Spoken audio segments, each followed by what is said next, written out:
자, 집값폭등 대출 규제, 차기 정부 최고의 난제, 부동산 해결책은 아포이가 이야기한 거 임대차 3법 손봐야. 이건 무조건 손봐야 되는 거야. 이거는 야당에서 임대차 3법 준수해야 된다 이야기하면 할수록 이들은 논리적으로 무너질 수밖에 없어요. 임대차 3법 유지해야 된다는 이야기 하면 할수록 땡큐야. 임차인들도 이제 안 속아. 이들이 주장했던 거 임대차 3법 발의하기 전에 뭐라고 했어? 임대차 시장이 더 안정될 것이다. 오히려 가격 상승, 전세가 상승 억제될 것이다. 하고 얘기했는데 결과는 어떻게 됐습니까? 이건 임대차 3법 제일 먼저 폐지해야 되는 부분인데 이걸 갖다가 여당에 지금 이제 야당, 거대 야당이 돼버렸죠. 거대 야당에서 이걸 틀어잡고 있다? 땡큐 하죠. 180석 빼속이 훨씬 더 유리해진다라고 좀 보고 있습니다. 그리고 보유세 등 세금 정상화 요구도 많아. 세금 정상화, 보유세 낮춰야 된다. 그리고 용적률 500% 상향에 대해서는 찬반이 갈리고 있다 하고 이야기하는데 20대 대통령으로 윤석열 국민의힘 대선 후보가 당선됨에 따라 차기 정부의 행보도 분주해질 전망이다. 당장 부동산 문제만 놓고 봐도 풀어야 할 숙제들이 산적해 있다. 부동산 전문가들은 단기적으로 임대차 시장 안정에 주력해야 한다고 조언한다. 맞아요. 제가 늘 주장하는 부분이죠. 임대차 시장이 안정돼야 매매 시장이 안정되는 겁니다. 그리고 임대차 시장이 안정되려면 어떻게 해야 돼? 폭락론자들이 주장과 반대로 투자자들이 늘어나야 임대차 시장이 안정돼요. 소름 돋는 이야기. 투자자들이 늘어나야 임대차 시장이 안정됩니다. 자, 문 대통령 임기 내내 폭등한 집값과 전세값이 최근 안정세로 전환됐지만 다시 불안해질 시장의 요소도 다분하다. 당장 올해 8월 계약갱 신청권 소멸로 시세 수준으로 전세값이 올라가면 최악의 전세난이 발생될 수 있다고 경고한다. 자, 이거 사실 이거 주장한 사람 대한민국 부동산 전문가 중에서 아포이가 제일 먼저 주장했던 겁니다. 2023년 8월에 나타날 부동산 시장의 반전. 그 영상 올려드린 게 벌써 이제 거의 2년 전이에요. 저는 부동산 예측을 갖다가 차후 6개월 1년 단위로 하는 게 아니라 2년 단위로 예측을 해버리죠. 자, 이거 아포이가 제일 먼저 경고했던 내용이에요. 임대차 3법 개선은 당연한 이야기고요. 이와 별도로 다주택자들이 시장에 참여하면서 시장이 급등하지 않을 다양한 방법들을 모색해 봐야 된다는 게 제 개인적인 의견입니다. 다주택자들이 늘어나면은 매매 가격은 급등할 수 있습니다. 하지만 임대차 시장은 안정된다. 그것도 다주택자들이 폭발적으로 늘어나줄 때. 자, 이러한 부분도 말씀드리고요. 김탄님께서 부동산은 안정화될 수 없다는 거 알고 있어요 하고 말씀해 주시는데요. 꼭 그렇지만은 않아요. 진짜 최후의 파티가 투자자들이 다시 시장으로 몰려드는 시점. 그때 한번 패닉바잉이 나타날 거야. 실수요자에 의한 패닉바잉과 투자자들에 의한 패닉바잉이 겹쳐지면서 상당히 대혼란을 만들어낼 수 있습니다. 또 한 번 폭등이 나타날 수가 있어요. 근데 그게 마지막 폭등일 수도 있어요. 분명한 부분은 그게 마지막 폭등일 수도 있습니다. 그리고 나서 장기 침체 나올 수도 있어요, 시장. 그 부분에 대해서는 제가 언제다 하고 할 수는 없지만 분명히 시장은 계속 폭등하는 건 존재할 수가 없어요. 시장의 침체가 한 번은 나타날 수도 있습니다. 이 부분은 말씀드리고요. 야, 웅님께서 투자자의 적은 투자자 하고 말씀해 주셨는데 정답입니다. 투자자들이 몰려가는 시점에서는 좀 이제 조심해야 될 타이밍도 분명히 나옵니다. 자, 생각해 보세요. 지금 강남에 30평대 주택을 하나 팔면요, 지방 소도시에 빌딩 한 채를 삽니다. 지방 중소도시 빌딩을 한 채를 살 수가 있어요. 지방 중소도시 빌딩이라고 하면요, 수익률로 따지게 되면은 지금 10%대 수익률 나오는 것들도 있어요. 지방 중소도시 빌딩들. 자, 이러한 부분에 대해서 시장에 대해서 지금 가치라는 것을 갖다 재평가받을 시점은 분명히 올 수도 있다라는 게 제 개인적인 생각입니다. 그리고 지금 사실 이러한 침체기가 안 나오도록, 이런 폭등도 나오지 않도록 윤석열 후보가 제대로 좀 부동산 정책에 대한 운전대를 잘 잡고 운전해 주길 희망할 뿐이에요. 침체기가 나타난다면은 좀 장기간 나타날 수도 있고요. 이러한 침체기를 갖다가 이제는 조금 조심해서 바라봐야 한다. 한번 대폭등이 나타난다면 폭등을 좋아하시면 안 돼요. 이제 폭등이 나타나고 나면은 이 침체는 좀 강하게 나타날 수가 있는데, 근데 2년 내에는 안타깝게도 내년 8월 달에는 좀 시장에 안정시킬 수 있는 물량이 있었는데 이게 내후년 5월 달로 미뤄지면서 내년까지는 이러한 부분이 좀 시장 안정이 쉽지는 않은 부분은 분명히 고백합니다. 내년 하반기까지는 시장 안정이 정말 쉽진 않을 거예요. 자, 임대차 3법 시행 이후 전월세 시장이 급격히 월세화되고 있다는 점도 문제다. 이거 제가 전세가 작년 연말 안정됐다? 미친 소리라고 했죠.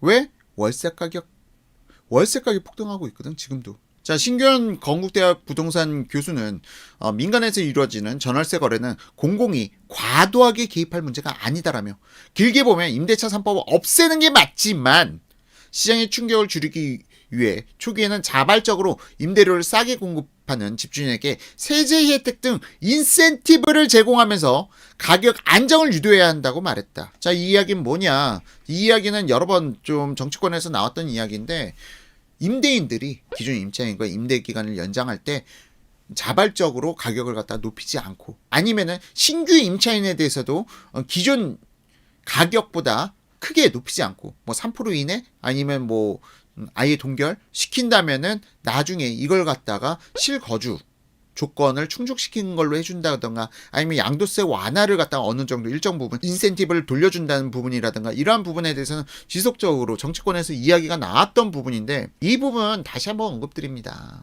이게 왜 망상이냐. 죄송합니다. 신규현 교수님 말씀에 대해서 이렇게 이야기하면 안 되는데, 이게 기준 임차인들에게 혜택을 주면은 급부에 대한 반대급부, 항상 급부에는 반대급부가 따르게 됩니다. 기존 임차인들을 과도하게 보호해주면 신규 임차인들은 여전히 물량이 없어. 그러면은 임대차 3법 폐지 하나마나 이 보완책은 아무런 쓸데없는 이야기인 거예요. 기존 임차인만 보호해주면 뭐해? 신규 임차인들이 계속 시장에 나타나는데, 신혼부부들 계속 나오고 있는데 이 신혼부부들은 어디로 가라고? 다 상기 신도시로 가? 아직 착공도 하지 않은? 깔끔하게 임대차 3법을 폐지해야 됩니다. 기존 임차인 보호해주겠다는 정책 자체가 기존 임차인을 더 나락으로 밀어내는 그러한 부작용만 만들어낼 뿐이에요.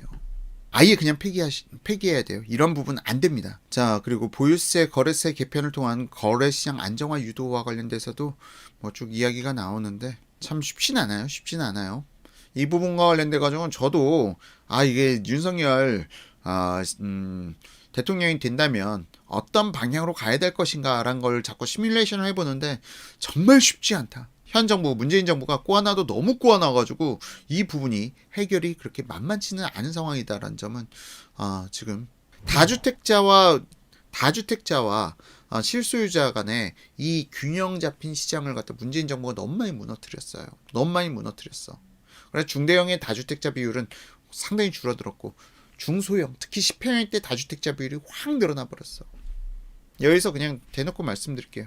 중대형 평형 상승은 앞으로도 지속될 겁니다. 다주택자들이 다시 많이 복원되지 않는 한 중대형 평형은 계속 더 폭등할 겁니다. 그러니까 과거에 제가 이런 말씀을 드렸잖아요. 역사는 계속 반복해서 흐른다. 과거에도 이런 적이 있었습니다. IMF가 발생되고 1997년 IMF가 발생되고 건설사들이 무너지기 시작했어. 그리고 분양을 해도 분양이 안 돼. 그러니까 초소형 아파트들만 분양을 했었던 시점이 있었어요. 2000년부터 시작해서 2000년, 2001년, 2002년, 초소형 2003년, 그러니까 97년 이후로 2003년, 4년까지 초소형 아파트들만 분양을 했어. 그러다 보니까 건설업계에서 초소형 아파트만 분양하다 보니까 어떤 일이 발생돼? 중대형 평형이 희소성의 가치가 붙게 된 거예요. 그래서 2004년, 5년, 6년, 7년 중대형 평형 위주로 폭등했습니다. 2007년 말고 2006년까지. 그리고 나서 건설사들이 뒤늦게 중대형 공급을 갖다가 폭발적으로 늘려나가기 시작하면서 중대형 평이 하락을 맞이했던 상황도 나타나게 된 게 2007년 이후부터죠. 2007년부터 중대형의 몰락이 나타나게 됩니다.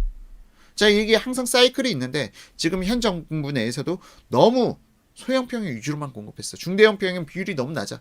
특정 단지에서 중대형 평형 비율이 10%를 넘지 못하는 단지들이 속출해버렸어. 중대형 평형의 공급이 너무 줄어들게 되면서 중대형 평형이 지금 가격 급등을 나타내는데, 여기다가 엎친 데 덮친 격으로 중대형 평형은 보유세 비율이 높으니까 투자자들이 중대형 평형을 던져버렸네. 그러면 중대형 평형의 임대차 가능 매물이 줄어드는 거죠. 그럼으로써 오히려 임대 가격도 더 폭등하고 매매가도 더 폭등하고, 소름 돋는 이야기예요. 소름 돋는 이야기. 그러니까 현 정부가 얼마나 멍청했는지 보여주는 대목이에요. 다주택자는 필요한 겁니다. 자, 그래서 다주택자들이 중대형 평형으로 다시 복귀하기 전까지 예전 비율 수준, 시장의 수요를 갖다 충족시켜줄 수준까지 다주택자들이 중대형 평형이 늘어나지 못한다면은 중대형 평형은 계속 급등해 갈 가능성이 상당히 높다. 그러니까 사람들은 이런 생각을 가지고 있어요. 이런 생각을 가지고 있다는 게 뭐냐. 시장에 앞으로 1인 가구가 늘어나니까 소형만 상승할 거야 라는 생각을 가지고 있었지만 사실상 그만큼 임대인들이 늘어나면은 소형이 가격 상승이 저해되는 거예요. 임대차 가격이. 앞으로 50평대 이상 아파트 별로 사람들이 가지 않을 거야. 왜? 핵가구화 되거든. 이제 부부 둘이서만 사는 가구들도 많이 늘어나거든. 그렇기 때문에 대형평형은 앞으로 인기 없을 거야. 아니, 대형평형이 임대 가능한 물량이 그만큼 줄어들게 되면은 오히려 대형으로 가격이 더 급등할 수가 있는 거예요. 이게 바로 시장이라는 겁니다. 중대형은 몇 평부터예요? 하고 말씀해 주시는데 중형주택을 갖다 보통 84스퀘어미터를 중형주택이라고 해요. 84스퀘어미터 30평대 아파트. 전용면적 84스퀘어미터를 중형 아파트라고 하고요. 대형 아파트라고 하면은 85스퀘어미터 초과. 85스퀘어미터 이상. 그러니까 국민주택 규모 이상을 갖다 대형 아파트라고 부릅니다. 그래서 중대형이라고 하게 되면은 84스퀘어미터까지 껴줘요. 84스퀘어미터까지. 자, 뭐 이런저런 이야기들이 지금 많이 나타나고 있는데 지금 보유세 거래세 개편 통한 거래시장 안정화 유도라는 기사와 관련돼서도 참 여러 가지 다양한 주장들이 많아요. 다양한 주장들이.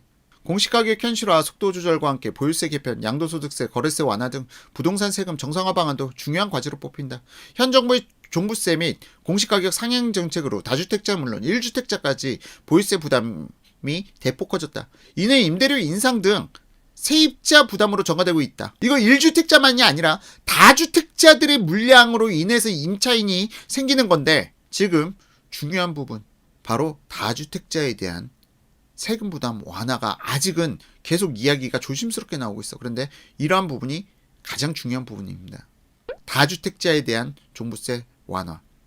자, 집값을 잡겠다는 정부의 계획이 세입자의 주거 안정성, 주거 안정 불안이라는 부작용을 낳고 있다. 다주택자는 최고 75%에 달하는 양도세 부담으로 집을 팔고 싶어도 버티기에 들어갔다. 특히 임대 수입으로 노후를 보내는 은퇴자들의 세 부담이 버거운 상태다. 자, 그러다 보니까 어떻게 늘어난 세수를 세입자들에게 받아내는 그런 상황이 만들어진 거죠. 전셋값 급등 주범, 낙인, 수술대 오르는 임대차 3법. 이거는 앞서 말씀드렸기 때문에 넘어가도록 하겠습니다.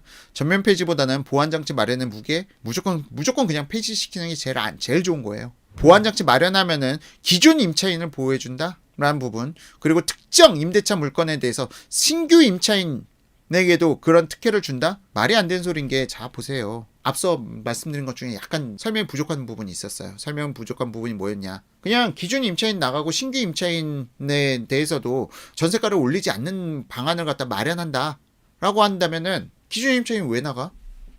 기존 임차인 안 나가죠. 자, 그러니까 지금 현재 임대차 3법이라는 게 기존 임차인에 대해서 2+2를 사용했을 때 전세가 상한 5%를 갖다 적용하는 부분에 대해서 신규 임차인에게도 적용해주면은 이러한 부분에 대해서 나중에 양도세 완화라든지 모르는 그런 인센티브를 줄 테니까 그렇게 많이 올리지 마 하고 한다면서 신규 임차인도 마치 그 혜택을 받을 수 있는 것처럼 이야기하지만 사실상 기존 임차인에게 그렇게 전세가를 올리지 않는다라고 가정하게 되면은 기존 임차인 나갈 이유가 없는 거예요. 그래서 신규 임차인은 그 혜택을 받을 수가 없어요. 이거 이해 되시나요?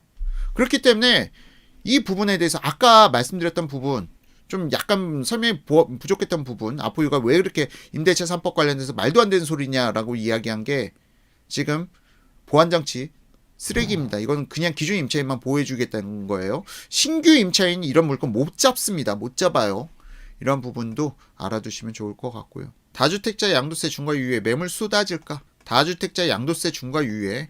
자, 지금 사실은 종부세에 대해서 다주택자 종부세를 쉽게 이야기 못하는 이유가 이거야. 다주택자 양도세 완화시켜주면 다주택자 매물 쏟아질 거잖아. 근데 종부세를 갖다가 같이 완화해주면 이 사람들이 매물을 안 쏟아낼 거잖아. 그 계산 때문에 다주택자 종부세에 대해서는 쉽사리 이야기 못하고 있는 건데 문제는 여기서 이제 다주택자들이 더 팔고 나간다? 그 이후의 시장은 더 폭등할 텐데 다주택자들이 떠난 시장이 오히려 더 폭등하고 다주택자들이 몰려든 시장이 오히려 하락했어요. 이게 무엇을 시사하는지를 알아보신다면은 지금 다주택자들을 갖다 무조건 떠나보내게 만드는 정책이 올바른 정책일까?